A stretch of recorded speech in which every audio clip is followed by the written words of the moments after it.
How about a nice fun little racist slasher? Let's review Sweet 16.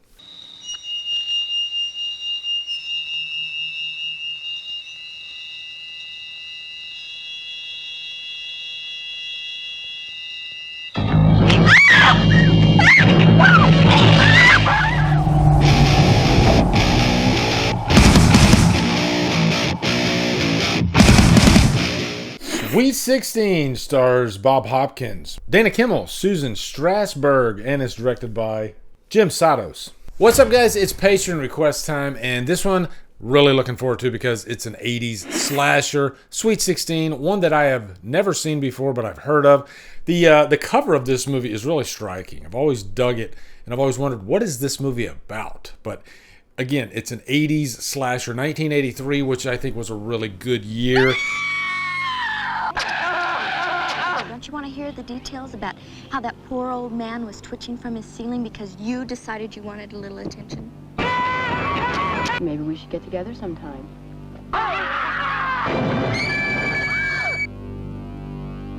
Something evil is here. Sweet 16. Rated R, 17, not admitted without parent. The Friday the 13th franchise was well on its way. This happens to have Dana Kimmel in it from Friday Part 3. I think she did that movie right before this one. But this is a good slasher too, because unlike most slashers, which are just, you don't really need a plot, you just need a killer and you need victims, this one actually attempts to have an interesting psychotic horror type plot, which is cool. I will talk some spoilers since this is a classic slasher, but I'll tell you once we get to that point, because there might be a lot of you that haven't seen this movie, and I want to, I guess, talk it up before we get to the spoiler type stuff, and then I'll just release you guys that don't want to know the killer's identity, because it is a whodunit. But this review will be for David B. He's already got a monthly list of movies he wants me to do, and another one he wants me to do is Cutting Class with Brad Pitt, and I'm going to do that one next month. But this one is one I was definitely excited to, because I've only seen Dana Kimmel in Part 3, and she opens this movie with this, it's a dream sequence, and it really just is padding for the movie. It has nothing to do with the movie whatsoever, unless you want to try to dig deep psychologically to see what, because she's reading this like murder mystery novel, and you know, I buy that. You dream about what you read, right? And that's what she's doing. She's dreaming, but the dream doesn't really connect with the movie at all. You know, she's just in this like gothic mansion, castle, whatever, and it's got these like church-like windows, and it looks like a vampire's castle or something like that. And then she hears like something at the door, outside the door, and then she's coming towards the door. It opens up, and then there's this grisly-looking dude that looks like he belongs in Mad Men or something like that. And then she wakes up. And I'm like, what does that have to do with the movie? Absolutely nothing. But what is the plot of this movie, you say? There is a sort of a gimmick of this. The reason it's called Sweet 16 is because you have this main character, Melissa, who her 16th birthday is coming. Would this movie be made today? I don't know. We'll get into that. But there is a killer going around, and they kill every person, every guy that she goes out on a date with. And there's a reason for that, which we'll get into once we get to the spoiler talk. But I think, boy, for a slasher movie, that is an irresistible premise, right? I mean, in a slasher movie, you need victims, and the more the better. Although this one only has like 4 deaths in it. So it's more on the side of a murder mystery type thing than just a straight up blood and guts slasher. It's not really about the kills, even though there's some bloody kills in this. But most of them are just through a knife, you know? So they're not going all out, you know, breaking out the axe, coming out with a garden tool that we don't even know what to call it, like you might see in like Friday the 13th. What the hell was that thing that had the like the saw blade on the end of what looks like a weed eater? I don't know. Now, at the core of this, you have a father and his 2 children. Bo Hopkins plays Sheriff Dan Burke. This is a guy that he looks familiar, but I don't think I've ever seen him in anything. But he really reminded me of like Deputy Hunt from Halloween 2. And he is very authoritative, very a matter of fact with his approach. And he's a good father. You know, he's trying to groom his children well. The mother is out of the picture. She died. That's not a spoiler. That's just something off screen that you know, you you know, it doesn't happen in the movie. I guess that's what I'm trying to say. But his kids actually have a personality. Dana Kimmel is the daughter. She plays Marcy. You know, you might as well have put the rope around his neck yourself, you stupid little bitch. Melissa, wait! They definitely give her some motivation in this. She is trying to, I guess, take after her father. She has the detective bug, and anytime one of these killings happens, she takes it upon herself to investigate and try to solve the murder, just like her father does. And her father's, trying to help her, but he's like, slow down, take a deep breath. We got to figure this out. You can't just jump right in and figure it out. But yeah, there's always this interesting father-daughter dynamic throughout the movie, which I think is really cool. And with the son. Now, the son, Hank, is played by Steve Anton. You might recognize him from Last American Virgin. And he's been in a few other movies, too, especially back in the early 80s.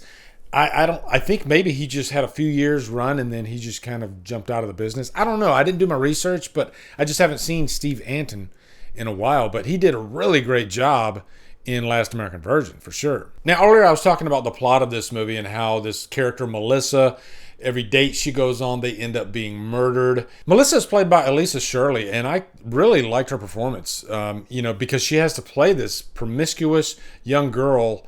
And so you have to balance the young with the old in a performance like that. She has to be very mature, but yet she still has to sell herself as somebody who's 16 years old, and I think she does a really good job. Drop pills, you drink or smoke dope or anything? Well, I do a little of everything. This movie's definitely taboo, though, because this is a character that's supposed to be 16 years old, and there is nudity in it. Now, the actress herself, I'm sure she wasn't, below the age of 18. But still, the thought is there, and you feel kind of weird watching it. Maybe it just adds a little bit more of a danger aspect to the movie. Because most slasher movies, you're dealing with young adults, right? Even if they're in, college or high school, they're more than 18 years old. You think back to movies like Sleepaway Camp, where your cast, they do look very young and below the age of 18. So yeah, this is another one of those movies that they're not that young, but she's supposed to be, not even 16. She's 15 throughout the movie until there's a birthday party near the end. A lot of this movie rests on that character's shoulders, and I think she carries it quite well. Now let's jump into some racism. This movie opens with this bar, and you have these two bullies, and right away you have this Indian character come in, played by the great Don Shanks. And right away there is this fight that breaks out at the beginning, or almost a fight, and these two bullies, they're just hardcore, racist. And this movie touches on racism in that aspect throughout. Most slashers, they don't deal with racism. They just get right down to the nitty gritty and have the killing and all that. But yeah, this one touches on some social issues of the time. And you might make some comparisons with today, because racism, it still exists. It seems like it'll never go away. But it doesn't beat you over the head with it. It's not like a political slasher or anything like that. This just happens to be part of the plot of the movie. And the reason being is because the character Jason, played by Don Shanks, he becomes a suspect in these killings. There is kind of a red herring aspect to him. Could he be the killer? Maybe he isn't the killer, And you'll definitely ask yourself that question throughout. I think it does a good job handling the red herring aspect of him. Now, this is a Texas slasher. I don't know if it was actually filmed in Texas, but the characters are Texans. And I do have a soft spot for Texas slashers for some reason. Of course, you got the Texas Chainsaw Massacre.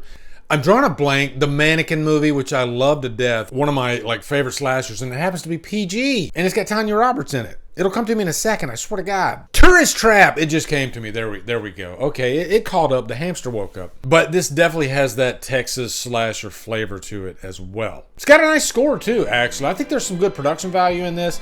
The acting isn't the greatest, although it's still very, very passable. I've seen some slasher movies, even recently, that, boy, the acting was really, really rough. Like I said, the acting is passable, and it pushes the story forward, right? And it's good enough to where you at least care about what's going on. I think it does have an interesting plot.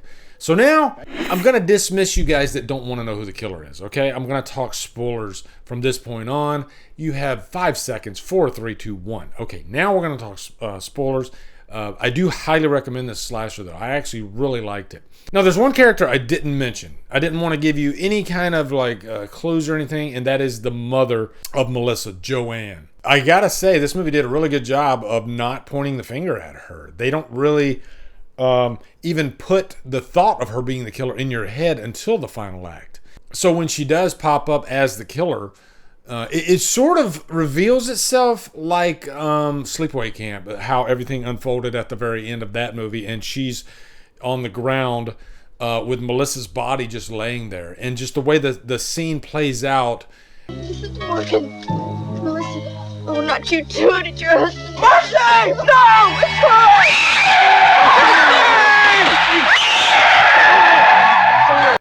It's It's just really creepy. And you don't really see scenes like that these days in slasher movies. That's one thing I loved about 80s slashers. There was a certain flavor there. But they get quite ambitious with the story because Joanne had a sister that was abused by the father. And I guess the sister murders the father. The sister's name was Joanne, and Joanne is actually Trisha. And I guess she takes on the persona of Trisha after Joanne dies. She commits suicide in a mental ward. There seems to always be a mental ward in 80s slashers. Am I right? There has to be. But she ends up killing every guy that her daughter goes out with because she sees them as her father. So you got some crazy daddy issues in this movie. So overall, I'm definitely giving this a purchase worthy. I even I bought the Blu-ray, the 88 Films one from the UK. Luckily, I have a region-free Blu-ray player, so I can play it. But it's out of print too, I think, here in the States. So, but you can get it for under $30 if you get it through Amazon UK. But thank you, David B, for recommending this one. Looking forward to cutting class next month. That's going to be fun. Let me know down in the comments what you guys think of Sweet 16. Looking forward to hearing your thoughts. Also, be sure to come over to Killer Flicks, where we talk horror all day and every day. And on Fridays, we do Free for Fridays. Follow me at Drumdums on my socials. Support me on Patreon. Become a channel member. Buy me a coffee. And you guys, thank you so much for watching. Have a good day. Drumdum out. Melissa, such a lovely girl, Melissa, locked inside a world, Melissa.